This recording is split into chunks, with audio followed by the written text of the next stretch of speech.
बिस्मिल्लाहिर्रहमानिर्रहीम। अस्सलामु अलैकुम। उम्मीद है आप सब खैरियत से होंगे। जो हज़रात मेरे इस चैनल पर नए हैं वो मेरे चैनल को सब्सक्राइब करें, लाइक करें और बेल आइकन के बटन को ज़रूर दबाएं। आज मैं आपको इस वीडियो में CSS के बारे में बताऊंगा। CSS की तैयारी आपने कैसे करनी है। और आज इस वीडियो में हम मैम फ़ातिमा तारिक से बात करेंगे। वो हमें बताएंगी कि CSS में उन्होंने कैसे तैयारी की, कौन कौन से सब्जेक्ट पढ़े।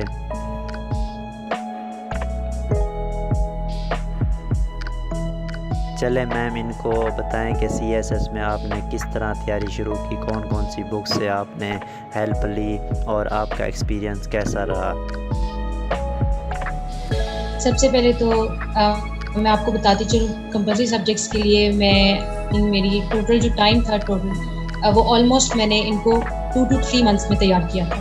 मेरे कंपल्सरी सब्जेक्ट्स को थोड़ा सा ज़्यादा टाइम लगा था as compare to optional subjects, क्योंकि उस वक्त हम CSS की तैयारी स्टार्ट कर रहे होते हैं, तो हमें अपनी एक दफ़ा एक डायरेक्शन सेट करनी होती है, अपना एक स्केड्यूल, एक टाइम टेबल सेट करना होता है। तो उसको पहले स्टार्ट इसलिए फिर थोड़ा सा ज़्यादा टाइम लगा, 2 to 3 मंथ्स को। उसके बाद जब मैंने इसको स्टार्ट किया तो स्टार्ट मैंने ऐसे लिया था कि सबसे पहले तो मैंने चूँकि सुपर क्लास ज्वाइन की थी मैंने वर्ल्ड टाइम्स इंस्टीट्यूट से, तो वहाँ पे एक तो उनके स्केड्यूल के अकॉर्डिंग चीज़ें चल रही थी, लेकिन उसके साथ साथ जो मेरी स्ट्रैटेजी थी वो मैं आपको अपने हर सब्जेक्ट के लिए बता देती हूँ। सबसे पहले जैसे अगर हम एस्से की बात कर लें तो एस्से का जो है, एस्से के लिए मैंने इसको थ्रू आउट मेरे CSS जर्नी में इसकी प्रिपरेशन कंटिन्यू रखी, स्टार्ट से एंड तक, क्योंकि ये इंग्लिश का सब्जेक्ट है तो इंग्लिश की प्रैक्टिस थ्रू आउट कंटिन्यू रहे तो आपकी बहुत अच्छी तैयारी हो जाती है। उससे अगर मैं सोर्सेज यहाँ पे डिस्कस करूँ तो उसमें मैंने जो मेन सोर्सेज मेरे 2 मैं आपके साथ शेयर करती हूँ। जहांगीर वर्ल्ड टाइम्स की एस्से एसेंशियल्स बुक है बाय अरसलान जाहिद खान। इसके अलावा JWT की बुक है टॉप 30 एसेस बाय जाहिद अजीज। ये 2 बुक्स मेरे मेन बेसिक रिसोर्सेज थे जिससे मैंने एक दफ़ा अपनी बेस बनाई थी। और इसके अलावा जो एस्से के लेक्चर्स मैंने लिए थे सुपर क्लास में, उससे मैंने बेस बनाई थी। इसके बाद इसके साथ साथ अगर मैं अपनी स्ट्रैटेजी थोड़ी सी शेयर करती चलूँ तो मैंने एस्से के लिए ये किया था कि एस्से के लिए मैंने अपने टॉपिक्स की लिस्ट बना ली थी। फॉर एग्जांपल, बजाय ऐसी कि मैं डिफरेंट टॉपिक्स के अपना टाइम वेस्ट करूँ, मैंने टोटल 10 एक टॉपिक्स की लिस्ट बना ली थी। अब मैंने क्या किया, पिछले 5 से 10 सालों का एस्से का एनालिसिस किया पास्ट पेपर्स का, और उसमें से वो मैंने टॉप 10 टॉपिक्स निकाल लिए जो ज़्यादा रिपीट हो रहे थे हमारे एस्से के पास्ट पेपर्स में। अब वो निकालने के बाद फिर मैं हर टॉपिक पे मैंने अपने नोट्स बनाए अपडेटेड। फॉर एग्जांपल, मैंने एक टॉपिक लिया क्लाइमेट चेंज।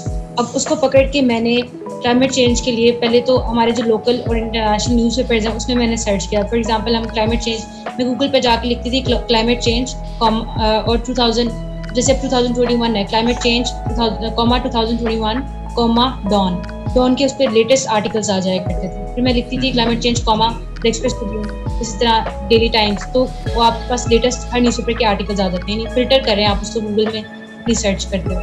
इसी तरह आप किसी इंटरनेशनल न्यूज़पेपर का नाम लिखते हैं तो ऐसे आप करें। इसके साथ साथ मैंने इस पर कुछ रिसर्च आर्टिकल्स पढ़े जिसमें से मैंने कंटेंट निकाला। फिर मैंने साथ साथ इसके जो कुछ बुक्स थी क्लाइमेट चेंज पे वो मैंने पढ़ ली, जिसकी मैंने स्पेशली समरीज निकाल कर इंपॉर्टेंट पॉइंट्स को मैंने अपने आंसर्स, अपने कंटेंट इसमें ऐड किया इससे। और इसके अलावा जो कोटेशंस हैं क्लाइमेट चेंज के लिए, वो मैंने अपने गूगल इमेजेस में जाकर वहाँ पे क्लाइमेट चेंज कोटेशंस लिखकर और वहाँ से मैंने उसकी कोटेशंस भी निकाली। तो इस तरह हर टॉपिक के लिए मैंने सर्च किया कंटेंट। इसमें आपको मैक्सिमम भी एक टॉपिक के लिए 1 दिन लगता है, तो आपको 10 टॉपिक के लिए 10 दिन चाहिए और आपके 10 एस्से के टॉपिक्स का कंटेंट तैयार हो जाए। तो मेरी ये एस्से की स्ट्रैटेजी थी। और लास्ट अगर प्रैक्टिस की स्ट्रैटेजी बात करें तो मैंने उसके लिए टेस्ट सीरीज दी थी, मॉक एग्जाम्स दिए थे एस्से के। और जो सबसे इम्पोर्टेंट यहाँ पे शेयर करने वाली है वो ये है कि मैंने मेरा फरवरी 2020 में जब हमारा एग्ज़ाम था और 12 फरवरी को हमारा एग्ज़ाम था, तो मैंने उससे ऑलमोस्ट 10 डेज़ पहले ये जो मेरे 10 टॉपिक्स थे इसमें मैं रोज़ सुबह 9 से 12 बैठ के, जैसे एक्चुअल एग्ज़ाम एनवायरनमेंट होता है उसमें मैं 3 घंटे का एक एस्से लिखती थी टॉपिक और उसको अपने टीचर्स को चेक करवा देती थी। तो ये आपको एक रियल टाइम आपकी प्रैक्टिस हो जाती है, आपको एक्सपीरियंस मिल जाता है और नर्व्स पे कंट्रोल आ जाता है। उसके बाद बात करें अगर हम इंग्लिश प्रेसिएंट कॉम्पोजिशन की, उसके जो मेरे मेन रिसोर्सेज थे, और तो मैंने बहुत सारे सोर्सेज कंसल्ट किए थे जो मुझे लगता है बेस्ट है, उसके लिए सबसे ज़्यादा हेल्पफुल है, वो मैं आपके साथ शेयर कर देती हूँ। एक हमारे पास जो कारवां की बुक है हाफिज़ करीम दाद चोगताई की, और ये इंग्लिश प्रेसिडेंट कॉम्पोजिशन को कम्प्लीटली कवर करती है। इसमें पास पेपर्स भी हैं और हर जो पोर्शन हमारे पास पेपर का वो कवर होता है। सेकेंडली इसके बाद JWT की mastering the art of president composition, ये बुक है बाय प्रोफेसर सबाहत। तो ये बुक बहुत अच्छी है, इसके लिए स्पेशली प्रेसिडेंट कॉम्पोजिशन के पास पेपर्स भी और डिफरेंट नए जो हमारे पास पैराग्राफ्स हैं वो भी इसके अंदर कवर हुए हैं। और इसके बाद हमारे पास मैंने एक बुक ली थी JWT की CSS वोकैबुलरी।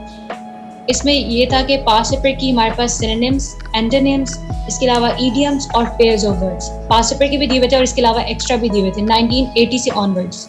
तो ये मैंने वहाँ से प्रिपेयर किए थे। एक मिनी बुक है ये। और इसके अलावा जो लास्ट बुक मैंने कंसल्ट की थी प्रेसिडेंट कॉम्पोजिशन के लिए, वो इंग्लिश प्रेसिडेंट कॉम्पोजिशन की solve pass paper from 2000 to 2000। अब जैसे 2021 तक एग्जाम हो चुके हैं, 2000 to 2021 कारवा वालों की ये बुक है, ये मैंने कंसल्ट की थी। अच्छा, अगर हम इसकी प्रेसी की स्ट्रैटेजी पे बात करें, मेनली अगर मैं आपको इसका बता दूं तो वो ये है कि मैंने प्रेसी के एक तो पास पेपर सॉल्व करके, हमारे वहाँ वर्ल्ड टाइम्स में एक इंग्लिश हेल्प डेस्क बैठा करता था, प्रोफेसर सबाहत और प्रोफेसर तारिक वहाँ पे होते थे। तो मैं उनको अपने पास पेपर सॉल्व करके, कंप्लीट पास पेपर सॉल्व करके मैं चेक करवा देती थी। जैसे हफ्ते में एक पास पेपर या 2 में सॉल्व करके ले जाती थी कंप्लीट और उनको वो चेक करवा देती थी।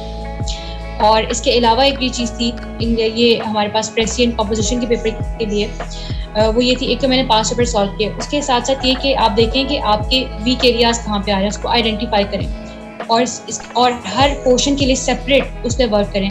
चाहे वो प्रेसी है उसको सेपरेट लेके चलें, इडियम्स हैं उनको सेपरेट लेके चलें, फिर आपके पास कॉम्पोजिशन है सेपरेट। इस तरह आप हर पोर्शन को सेपरेट टाइम दें, अपने वीक एरियाज आइडेंटिफाई करके उस पर काम करें। फिर मेरा जो नेक्स्ट कंपल्सरी सब्जेक्ट है जनरल साइंस एंड एबिलिटी, उसके लिए जो मैंने सोर्सेज कंसल्ट किए थे वो मियाँ शफीक की जहांगीर वर्ल्ड टाइम्स की जनरल साइंस एंड एबिलिटी की बुक, वो मैंने कंसल्ट की थी। इसके अलावा जहांगीर वर्ल्ड टाइम्स की जनरल मैथमेटिक्स एंड एबिलिटी की बुक बाय असद अजीज़, ये कंसल्ट की थी मेनली। और इसमें मैंने किया था कि साइंस के पोर्शन के लिए स्पेसिफिकली मैंने इसके नोट्स बनाए थे, यानी कि वर्ड के डॉक्यूमेंट में नोट्स बनाए थे इसके। और गूगल इमेजेस में जाकर मैं टॉपिक वाइज डायग्राम्स वहाँ से उठाती थी और अपने उस डॉक्यूमेंट में ऐड करती जाती थी। तो मैंने इस तरह से उसके नोट्स बनाए थे। उसके अलावा अगर मैथ्स के पोर्शन की बात करें तो उसको मैंने स्पेसिफिक टाइम दिया था। और मैथ्स के पोर्शन के लिए ये स्पेशल टिप ये है कि आप उसकी प्रैक्टिस मैक्सिमम करें। मैथ्स की जितनी प्रैक्टिस करते हैं उतना ही आप उसको मास्टर कर लेते हैं। और इसके साथ साथ उसके पास पेपर्स हैं मैथ्स वाले पोर्शन के स्पेसिफिकली, उसको सॉल्व करके अच्छे से और हर जो पोर्शन है उसको अच्छे से प्रिपेयर कर लें, उसके नोट्स बना लें अपने पास, जो डिफरेंट मेथड के क्वेश्चन आते हैं उनके। फिर बात करते हैं इस्लामियात की। इस्लामियात की जो मेरे रिसोर्सेज थे उसमें जहांगीर वर्ल्ड टाइम्स की सिराज इस्लामियात बुक थी बाय हाफिज अरशद इकबाल चदर। ये उर्दू में भी आती है, इंग्लिश में भी आती है, तो आप जिस मीडियम में रखते हैं इसको, आप उस मीडियम में इसको परचेज कर सकते हैं। उसके बाद कारवां इस्लामियात बुक थी बाय हाफिज करीमदा चुगताई, और ये अगेन ये भी उर्दू और इंग्लिश दोनों में आती है। फिर मैंने जहांगीर वर्ल्ड टाइम्स की सिराज इस्लामियात मारूजी MCQs बुक ली थी बाय हाफिज अरशद इकबाल चदर, ये उर्दू में आती है। उसके बाद एक इंग्लिश MCQs के लिए इस्लामियात की एक बुक है Karwan Islamic studies MCQs book by Qazi Abdul Nasir. तो जिनका इंग्लिश में है वो MCQs की बुक ले सकते हैं उसके लिए। इस्लामियात के मेरे ये सोर्सेज थे। अगर हम इसकी मेरी जो प्रिपरेशन स्ट्रैटेजी है उसमें मैंने जो थोड़ी सी यूनिक चीज़ की थी वो ये किया था कि इस्लामियात के लिए हमारे पास कुछ आयात और अहादीस हैं जो यूनिवर्सल हैं या जो डाइवर्स हैं, जो डिफरेंट टॉपिक्स में यूज़ हो सकती हैं। तो फिर मैंने उसके लिए किया था कि उनको मैंने अलग कंपाइल कर लिया था। मैंने एक आयात के नोट्स बनाए थे, एक मैंने अहादीस के नोट्स बनाए थे। इसी तरह मेरा चूँकि उर्दू में इस्लामियात था तो उर्दू के नोट्स बनाए थे। फिर एक इसी तरह मैंने कोटेशंस के नोट्स बनाए थे जो मैंने इस्लामियात के सेपरेट हर एक चीज़ के लिए मैंने बनाए थे। और इसी तरह एक आउटलाइंस के नोट्स बनाए थे टॉपिक वाइज। तो ये मेरी इस्लामियात की स्ट्रैटेजी थी। इस्लामियात में एक छोटी सी बात यहाँ पे करती चलूँ कि इस्लामियात में स्टूडेंट्स को कन्फ्यूजन होता है कि इसको इंग्लिश में रखें या उर्दू में रखें। तो उसमें ये बहुत सिंपल इसका आंसर ये है कि आपने बैकग्राउंड में इस्लामियात जिस मीडियम में पढ़ी है उसमें रखेंगे तो आपकी हाफ एफर्ट लगेगी इसके अंदर, आपकी एफर्ट इसमें कम लगेगी। अगर आपने उर्दू में पढ़ी है तो उर्दू में रखें, इंग्लिश में पढ़ी है तो इंग्लिश में रख लो। बच्चों को यही होता है कि किस में ज़्यादा नंबर आएंगे, वो ये सोच रहे होते हैं कि इंग्लिश में ज़्यादा आएंगे, हालांकि वो जो आपकी स्ट्रेंथ है उसमें आप काम करें।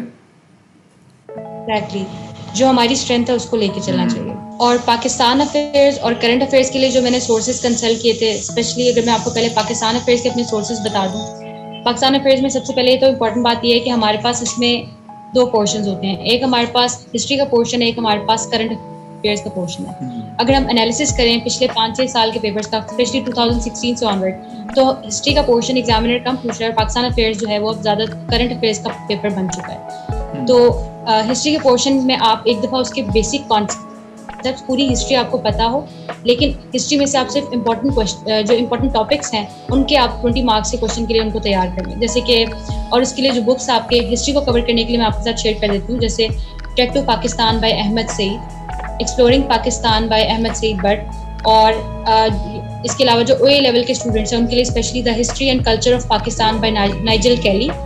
और अगर हम पोस्ट पार्टीशन की बात करें, उसमें constitutional political history of Pakistan by Hamid Khan और Pakistan a modern history by Ian Talbot. तो ये बेसिकली हमारे पास पोस्ट पार्टीशन और प्री पार्टीशन को कवर करने के लिए जो बुक्स हैं ये हेल्पफुल हैं। अच्छा, यहाँ पे एक चीज़ मजीद करती चलो, हमारे पास हिस्ट्री के पोर्शंस हैं 712 से 1857, 1857 से 1947 एंड देन 1947 से ऑनवर्ड्स हमारे पास अब तक की जो पोस्ट पार्टीशन हिस्ट्री है वो सारी आ जाती है। तो ये उसको सेक्शन वाइज आप प्रिपेयर करेंगे तो आप बेस्ट ये प्रिपेयर हो सकते हैं। इसके बाद अगर हम करंट अफेयर्स की बात करें तो करंट अफेयर्स में हमारे पास जो मेनली मेरे रिसोर्सेज थे वो मैंने ऑनलाइन रिसोर्सेज यूज़ किए थे। लेकिन अगर आपको समटाइम्स करंट अफेयर्स को प्रिपेयर करते हुए स्टूडेंट्स को ये प्रॉब्लम आता है कि हम इसको कितना कवर करें, इसको डेप्थ में कवर करें या इसको कितना डाइवर्सिफाइड करें, यानी डिफरेंट डायमेंशंस कवर करें। तो इसका आंसर ये कि आपने डिफरेंट डायमेंशंस कवर करनी होती है, बहुत ज़्यादा डेप्थ में जाने की ज़रूरत नहीं है, पर आपकी कोई भी टॉपिक करंट अफेयर्स का उसकी अंडरस्टैंडिंग होनी चाहिए बेसिक। तो उसके लिए आप ये कर सकते हैं, पहले स्टार्ट में आप करंट अफेयर्स की एक बुक परचेज कर लें। फॉर एग्जांपल आप नोआ की ले लें या आप वर्ल्ड टाइम्स की ले लें या किप्स की करंट अफेयर्स की बुक ले लें, तीनों की अच्छी है।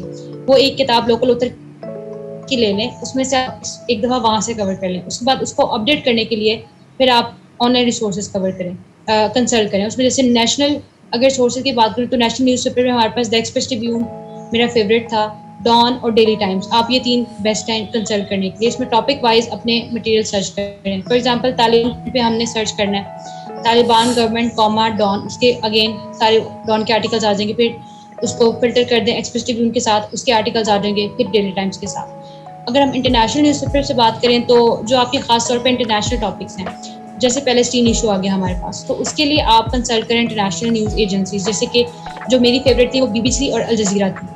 अब इन दोनों की आपको डॉक्यूमेंट्रीज मिल जाती हैं उस टॉपिक को एक दफ़ा अंडरस्टैंड करने के लिए, और इनसे आपके पास जो इनके आर्टिकल्स आते हैं न्यूज़पेपर के, उनसे आपको कंटेंट भी बहुत अच्छा स्ट्रक्चर्ड कंटेंट मिल जाता है।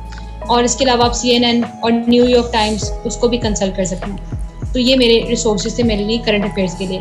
लेकिन यहाँ पर अगर एक चीज़ मैं मज़ीद ऐड करती चलूँ, जो करंट अफेयर्स है उसके लिए हमारे पास जो मैगजीन्स हैं, स्पेशली जैसे जहांगीर वर्ल्ड टाइम्स का मैगजीन है, नियर पीरियड का क्रॉनिकल्स मैगजीन है, या HSM पब्लिशर्स का मैगजीन है, तो ये जो 3 मैगजीन्स हैं ये बहुत हेल्पफुल है करंट अफेयर्स के लिए। और इसके अलावा हमारे पास समटाइम्स स्टूडेंट्स एक गेस्ट पूछते हैं कि पेपर स्टार्ट होने से पहले हम भी, अगर हमारे पास कुछ टॉपिक हमें एक लिस्ट मिल जाए कि हम ये पेपर पॉइंट ऑफ व्यू से इंपॉर्टेंट है, उसके लिए वर्ल्ड टाइम्स की एक 20 क्वेश्चन सीरीज आती है, एक बुक आती है 20 क्वेश्चन सीरीज के नाम से हर सब्जेक्ट के लिए, या उनका गेस्ट पेपर भी आता है दिसंबर जनवरी में। तो अगर आप वो ले लेते हैं वो भी आपके लिए हेल्पफुल है एंड पे, अगर आप उसको टॉपिक्स जो इंपॉर्टेंट टॉपिक्स हैं वहाँ से आपको वो मिल सकते हैं। और this was all about my sources for compulsory subject. Lastly अगर हम कंपल्सरी सब्जेक्ट के एक MCQs की बात कर लेते हैं, MCQs पोर्शन बहुत इंपॉर्टेंट है, उसको निगलेक्ट नहीं करना चाहिए कभी भी। तो उसके लिए आप जो चीज़ कंसल्ट कर सकते हैं वो हमारे पास कंपल्सरी सब्जेक्ट के सॉल्व MCQs 2000 से 2021 जहांगीर वर्ल्ड टाइम्स की MCQs की बुक आती है सॉल्व कंपल्सरी सब्जेक्ट के MCQs के लिए, वो बहुत हेल्पफुल है, आप वो ले सकते हैं। इसके अलावा उनके 2016 से 2021 की एक बुक आती है, उसमें कंप्लीट उनके पास पेपर सॉल्व सब्जेक्टिव भी और MCQs भी, तो आप वो भी ले सकते हैं। मैम इनको अपने तौर पर बताएं कि ये CSS की तैयारी कैसे करें, आपने एक्सपीरियंस कैसे लिया? एग्जैक्टली यहाँ पर एक चीज़ ये कि जैसे फॉर एग्जांपल जो स्टूडेंट्स एकेडमी से प्रिपेयर कर रहे होते हैं तो वो उनके सेम लेक्चर्स होते हैं, अगर वो उसका कंटेंट उसमें से ऐड करें अपने आंसर्स में तो उनकी सारी चीज़ें उस एकेडमी से प्रिपेयर करने वाली सबकी सेम हो जाती है। तो फिर रिकमेंड ये किया जाता है कि आपने ठीक है वहाँ कहीं से किसी मेंटोर से या किसी टीचर से अगर आपने लेक्चर्स लिए हैं, लेकिन उसके साथ साथ आप ऑनलाइन खुद रिसोर्सेज सर्च करें, आप फॉरेन ऑथर्स की बुक्स में से टॉपिक वाइज कंटेंट सर्च करें, आप रिसर्च पेपर्स को सर्च कर सकते हैं, ठीक है। आपको जहाँ से भी कंटेंट मिल सकता है आप उसको डाइवर्सिफाई करें, उसको अपनी अंडरस्टैंडिंग के अकॉर्डिंग लिखें, उस पर क्रिटिकल एनालिसिस दें, डिफरेंट डायमेंशन से उसको लिखें। फॉर एग्जांपल उस पर आप एक डिफरेंट एनालिसिस की टाइप्स, अगर यहाँ पे हमारे पास एक बात यहाँ मैं करती चलूँ कि हमारे पास टाइप्स है एनालिसिस की। एक होता है लेवल वाइज एनालिसिस, कि आप पहले ग्लोबल लेवल पे बात करते हैं, फिर आप रीजनल लेवल पे बात करते हैं, फिर आप नेशनल लेवल पे बात करते हैं, फिर सोसाइटी लेवल पे, और फिर इंडिविजुअल लेवल पे बात करते हैं। तो आप उसको सेग्रीगेट करें। फिर आपके पास एक और एनालिसिस की टाइप आ सकती है पेस्ट एनालिसिस जिसे कहते हैं, जिसमें आप पॉलिटिकल, इकोनॉमिक, सोशल, टेक्नोलॉजिकल उसके डिफरेंट डायमेंशन दे सकते हैं। वरना इसमें आप रिलीजियस ले आएँ, आप इसमें लीगल पर्सपेक्टिव ले आएँ, तो डिफरेंट जो उसके एस्पेक्ट्स हैं आप उसको दें, डिफरेंट डायमेंशन से आप उसको दें। फिर एक हमारे पास आ जाता है स्वॉट एनालिसिस। स्वॉट एनालिसिस क्या होता है कि आप एक टॉपिक लिखने लगे, फॉर एग्जाम्पल आप स्वॉट एनालिसिस इसका एक एब्रिविएशन जिसमें strengths, weaknesses, opportunities and threats, तो ये 4 डायमेंशन से आप एक टॉपिक को कवर करते हैं। तो ये डिफरेंट आपके पास तरीके हैं किसी भी टॉपिक को कवर करने। तो मेक श्योर कि आप उसको डाइवर्सिफाई करें, डिफरेंट डायमेंशंस कवर करें। ज़्यादा डेप्थ में जाना ज़रूरी नहीं है, लेकिन डिफरेंट डायमेंशंस को कवर करना ज़्यादा ज़रूरी है।